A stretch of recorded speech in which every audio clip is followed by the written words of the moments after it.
Erokamano nyako Ramogi kuom kete RAMOGITV laksechegi ne weche manyien chenro mar kagi kacha wantiere kod mathoth motenore kod romo mag jod bura kweth mar riwruok mag Azimio la Umoja wantiere gi weche motenore kod winjruok mar Kenya to kod piny Eritrea kaachiel kod mago motenore kod gigo manyoluoro jatend migawo machon mar arita kwe ma iye Laktar Fred Matiang'i magi weche momiyo pek.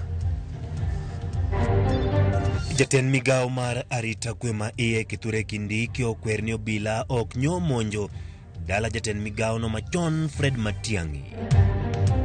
Jodito mag Azimio seo jatend piny Kenya William Ruto kuom thiro demokrasia kaluwore kod romo mosiko timo kod jood bura moko. Nyasi mar lamo gik ne ringre George Magoha obagi e kanisa ma Consolata Shrine Nairobi motelo ne tero ringre Gemiala. Erokamano bed kode chakruok nyaka giko nyinga Ochieng Emmanuel. Ogai mar Azimio One Kenya Alliance Raila Odinga owacho ni jod bura mose jwango Azimio kagidhi twak kod jatend piny Kenya William Ruto. Negwe tao nikech gin andhoga. Odinga ne lose romo mar jo Azimio boma Machakos kama jotelo mamoko bende omedo seo Ruto kagiwacho ni otimo thiro demokrasia ma pacho ka weche manyien motenore kod mano nyakwara mga jwang ibro yudo kanyo e weche manyien mabiro e chenro mar ang'ich welo. Kawadhi nyime jatend migawo mar arita ngire Kithure Kindiki okwer ni onge obila manyo monjo dala jatend migawo no machon Laktar Fred Matiang'i. Oboke mano chwal ne ute fwambo odiochieng' ma kawuono Kindiki olero ni onge obila manyo dhi od Matiang'i ka jatend migawo mar arita bende ogolo chik ne duol magolo chik ne tend obila duol makedo gi mibadhi kod mano ma choko osuru nikech gimanyo Matiang'i e yo moro amora. Kinde no Kindiki bende ojiwo jopiny mane gilero e wi gima otimore ka Matiang'i mondo chwal ripot e tesend obila man machiegni kode. Otino biro mana kinde machuok bang' ka kinde mag Laktar Fred Matiang'i bende koro dhi e doho mar kwedo monj manyo time ode Makaren.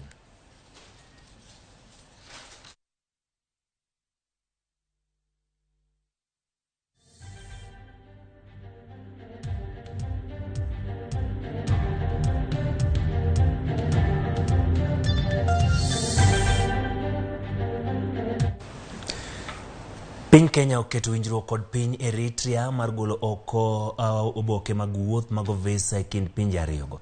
Jotelo ariyogo bende ne oketo girimiti mar keto maino e tiyo kamoro achiel e sekta mopogore opogore. Gik motenore kod weche pur, ohala, wuodhe mag ndege, teko, pi, limbe kod jiwo dongruok motenore kod mwandu mag nam mago mabende. Jatend piny Kenya William Ruto norwako Eritrea e riwruok mar IGAD. Isas Afweriki ma Eritrea ne nie limbe mar ndalo ariyo e pachoka. Will build into our desire as a region to create more connectivity, more networking, to enhance business, to enhance investment, to enhance trade. It is contradictory for us to continue to erect borders with visas and at the same time try regional integration and regional trade. This is no new invention, it's not reinvention, we are not reinventing anything. This is an obligation. In the name of the peoples of the whole region, we have to assume responsibility and revitalizing IGAD so that we can have a functional, real organization for the region is critical. Without that mechanism, ideals, goodwill will not be productive.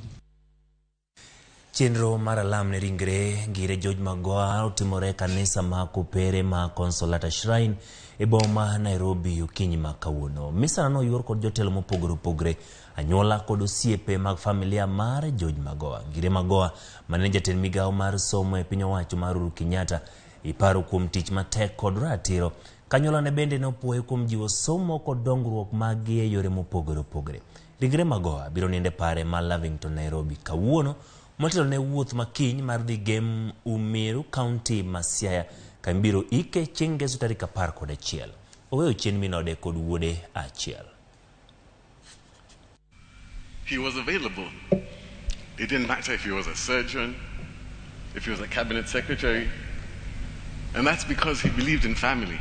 And it was always the same. One phone call. If he can talk, he talks immediately. If he can't talk, immediately he finishes, he would come to me. And that's for 38 years of my life.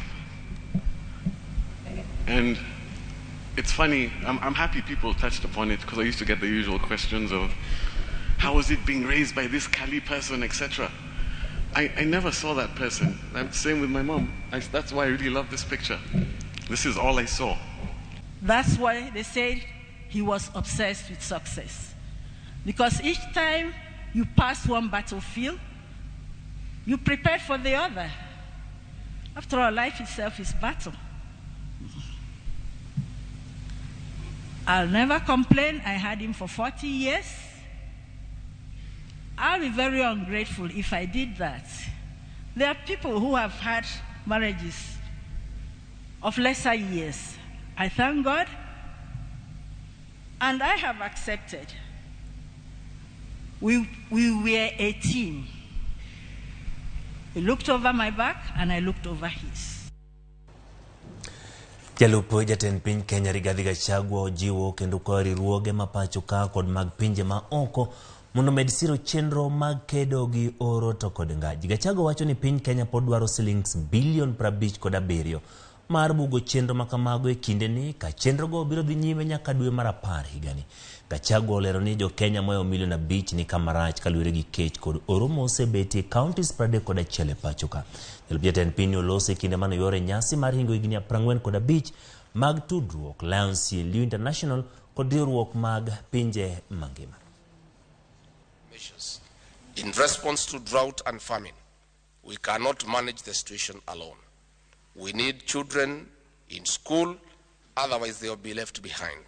We need safe pregnancies and deliveries, but malnutrition among expectant and lactating mothers and children threaten to erase gains already made in suppressing mortalities in these vulnerable groups.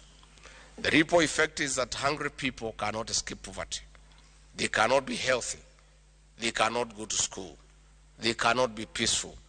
In short, there is a direct link between food security and achievement of all the sustainable development goals in which we seek to leave no one behind.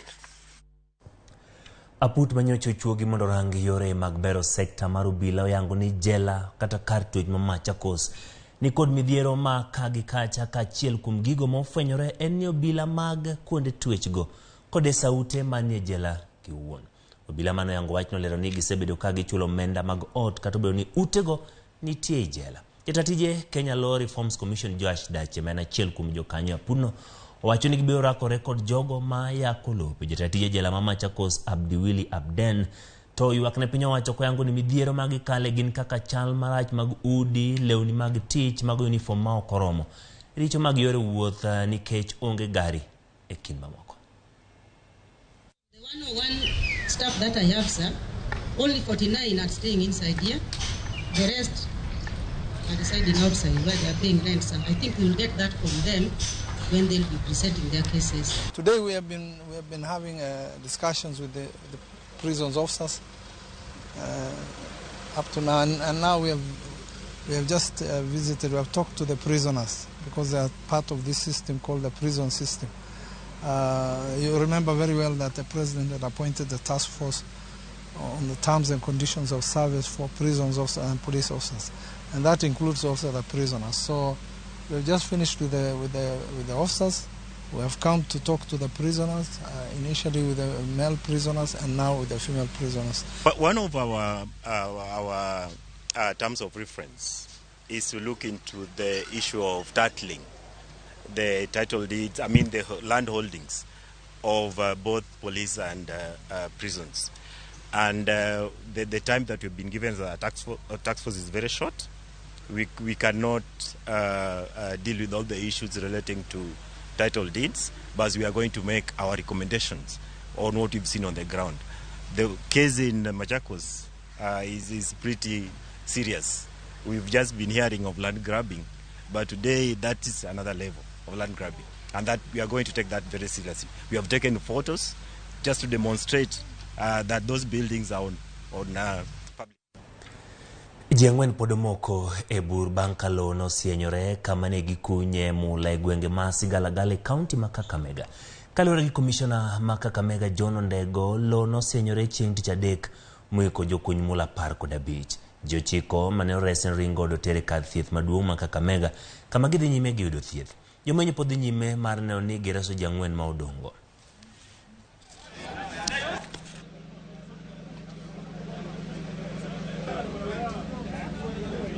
Bwana wangu anaitwa Julius na kwa Mate. Watoto wetu wanasoma. Watoto wetu hakuna kazi. Watoto wetu wanakufia kwa shimo. Tuko na huzuni kubwa sana. Serikali tusaidie. Tunaomba serikali kuu, hata serikali ya kaunti, tafadhali mtafute mbinu, mlete vifaa ambavyo vinaweza kusaidia. Mlete wataalamu wa train hao watu bila wanaweza kuwa wanaingia ndani ni wanafanya hii kazi ya mining. Nianza kazi mwendo wa saa 3 tukiingia ndani. Ile kianza kuporomoka ilikuwa saa 6 kielekea saa 7. Tulikuwa watu 12 ndani. Kutoka watu 7. Kutoka 7 wanabaki 5 ndani.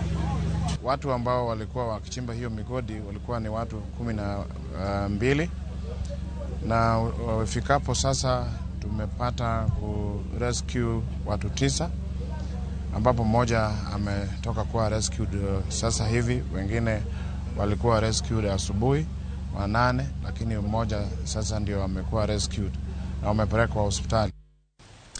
Jopiny mawuok sub-county mano ma Kadibo ward ma Kobura oramo ni gidwaro mondo miwil jotend arita kwe makono kaluwore kod medruok mar rochruok mar arita kwe gwengego kuom kinde kama gine giwache seche ma gidhi nyime kod ng'anyo mamuol ka gilero ni ne kod monj modiochieng' osemedore gwengego ka kwan jogo ma wito ngimagi medo dhi malo to onge ndawo makare ma pisas mochung'ne arita kwe alworago osekawo mar kedo kod midhiero makamano.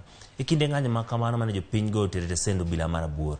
Jalup Commissioner ma Kadibo Angeline Were noyango medruok e weche njore alworano kendo ko jopiny mondo tii kanyakla e timo nonro kendo ndhiyo maundugo kaka yor kedo kod thiro njore. Past Sario gi 40 okona ni ene yodhi dala ang' nogochna kochopo ot. Sisi mani negeno simbane ni mteja toke mawuoyo kode no emotimne unyama mana neno kane. Ogo simu ne police station. Kogo simu police wacho ni en gionge fuel maginyalo ringo gibi mondo gitim godo rescue. Koro king'iyo kamano nege baba na gi kama police station nitiere en distance ma police nyalo wuotho gi tiende kata fuel mar siling 30 kidoka doka kuom adieri mar Nyasaye police no nokonego beni wacho ni fuel onge godo. Koro an gima kwayo serikal kaka ginyalo timo nyathiwa ma ja form 3 ni okonego beni we school gi kama osechopeno, nego beni tere school odhi mbele otieki ong'i kaka inyalo chom kode. Ayuak ni osebedo katimore to kawuono dibedie wakwa Nyasaye ni mondo kawuono wuoda manyonegi ni obedie mogik kik chak ne ng'ate area ni. Takwayo jo area gi duto un muweyo ni remb ji chwere gweng'u kila siku to kunyal wuok oko.